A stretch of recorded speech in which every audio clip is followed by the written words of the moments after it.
US Admiral mga kapatid, pinahintulutan o inaprubahan ang second strike sa isang Venezuelan drug boat. Naku po, pag-usapan natin to mga kapatid, samahan ninyo ko.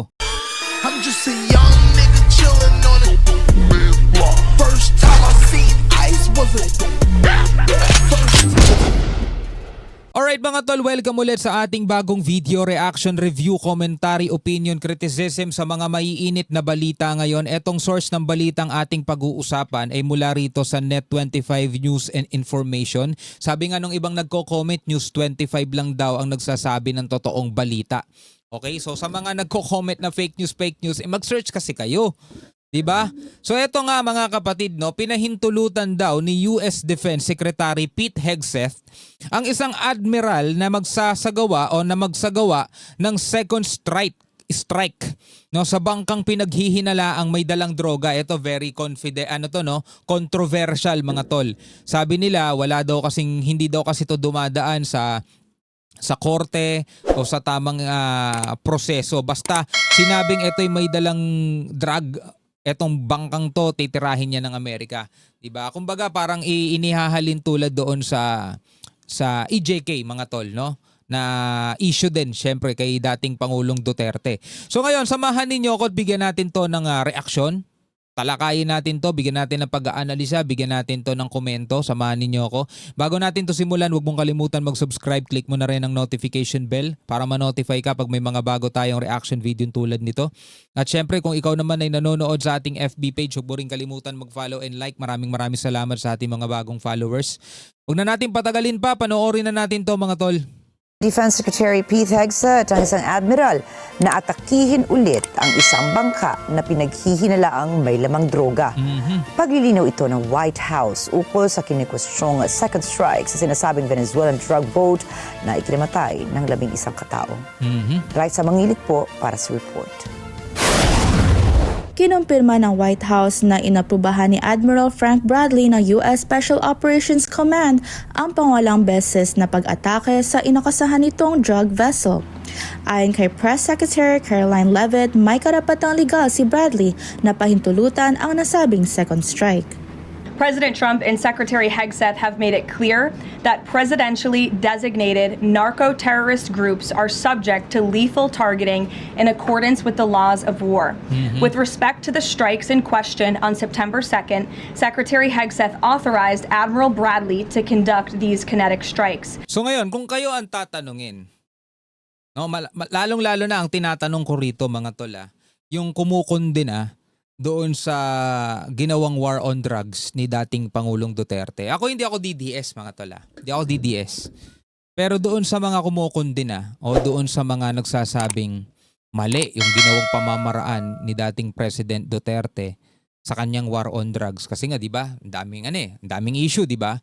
So ngayon dito naman sa Amerika, ano naman ang iyong, kahit na hindi natin bansa to, gusto ko lang makuha yung kung ano yung inyong reaksyon o komentaryo.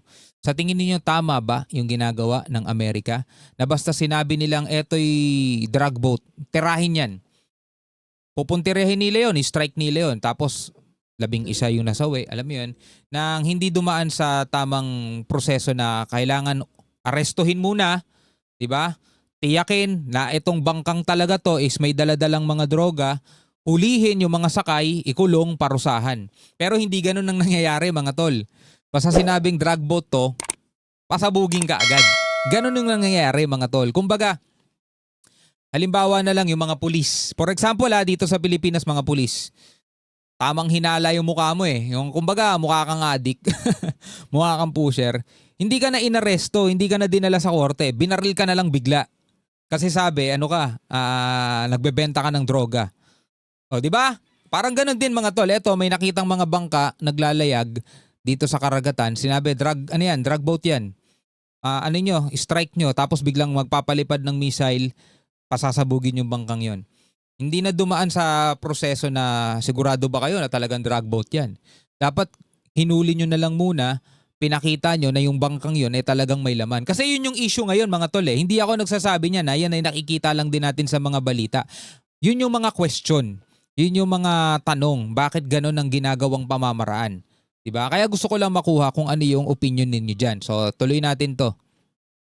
Admiral Bradley worked well within his authority and the law, directing the engagement to ensure the boat was destroyed and the threat to the United States of America was eliminated.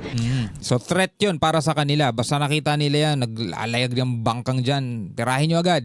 Pinangaturan na ni Levitt ang mga pagpatay na ito sa mga taong sakay ng umano'y drug vessels. Anya ito ay dahil banta sila sa US. And I would just add one more point to remind the American public why these lethal strikes are taking place. Because this administration has designated these narco-terrorists as foreign terrorist organizations. The president has a right to take them out if they are threatening the United States of America and if they are bringing illegal narcotics that are killing our citizens at a record rate, which is what they are doing. O parang ganito lang ulit, bigyan ko kayo ng sample. Nandun ka sa loob ng bahay mo, kwarto, nasa bintana ka. Siguro mga 12:00 ng gabi. Mga ganon, no? Para lang at least mas makita ninyo yung pinupunto ng mga nagko-comment. Andun ka sa may bintana ng bahay ninyo. Tapos may dumaan sa harap ng gate nyo. Umistop. Umistop lang mga tol, tapos tumingin sa bahay ninyo. Siguro nagandahan lang siguro. Ikaw naman para sa'yo threat na agad yun, binaril mo. Eh di namatay, di ba? So ngayon mga kapatid, may kaso ka ba? Kasi 'di ba dito sa batas ng Pilipinas kahit nga pinasok ka na ng magnanakaw, hindi mo basta-basta pwedeng anuhin 'yun eh. Pwedeng itumba 'yun eh. Kasi mga tol, meron tayong sinusunod ditong batas. Ewan ko nga kung sino nag-aano noon eh. Na kailangan daw mapatunayan munang meron talagang threat. Hindi mo pwedeng unahan. So sa kanila kasi sa Amerika, siguro ganun talaga yung batas nila, 'di ba? Ito'y pinaghihinalaan nila para sa kanila, ito'y national security threat, 'di ba? Kaya wala nang ano-ano, pinasabog na agad nila. So kaya gusto ko makita o gusto ko malaman kung ano yung reaction ninyo mga tol. Kasi malay ba natin kung ano yung bangkang yun? Ito ba'y talaga drug boat o baka kung ano mga bangka lang yun? Basta para sa kanila, total meron naman silang intel. Siguro alam naman talaga nila kung saan galing o kung saan nagmula yung mga bangkang yun. Kaya nag-a-approve sila ng strike, no, doon sa mga bangka. Isang itong batikos laban sa kontrobersyal na pangawalang pag-atake dahil may naiwan pang buhay sa bangka kung kay muling inatake ito para matiyak na walang nakaligtas. Ayun, yun yung kontrobersya, 'di ba? Inatake yung bangka, nakita may buhay pa, inatake ulit para sure. 'Di ba? Kumbaga, nasagasaan mo, buhay pa, inatrasan mo pa, ganun. Ni Levitt nakabatay sa batas ang mga ganitong aksyon ng Admiral. Again, as I read for you, Admiral Bradley worked well within his authority and the law. He directed the engagement to ensure the boat was destroyed and the threat of narco-terrorists to the United States was completely eliminated. Nang tanungin si Levitt kung anong batas ang pinagbatayan ng no survivors, narito ang kanyang sagot. The strike conducted on September 2nd was conducted in self-defense to protect Americans in vital United States interests. The strike was conducted in international waters and in accordance with the law of armed conflict. International waters pa yun hindi pa yung teritoryo ng Amerika mga tol. International waters pa yun. Binigyang diin ni Levitt na karapatan ni Trump na pumatay ng sino mang may bitbit na illegal na droga papasok sa bansa. Pwede yun kung mapapatunayang may bit-bit talaga. Kasi yun yung question. Okay? Yun yung question. Paano nyo nasabing meron talagang bit-bit? Kasi wala ngang investigation Diba? Wala ngang pruweba Wala ngang, kumbaga, wala kang maipapakita sa publiko na meron talagang dala.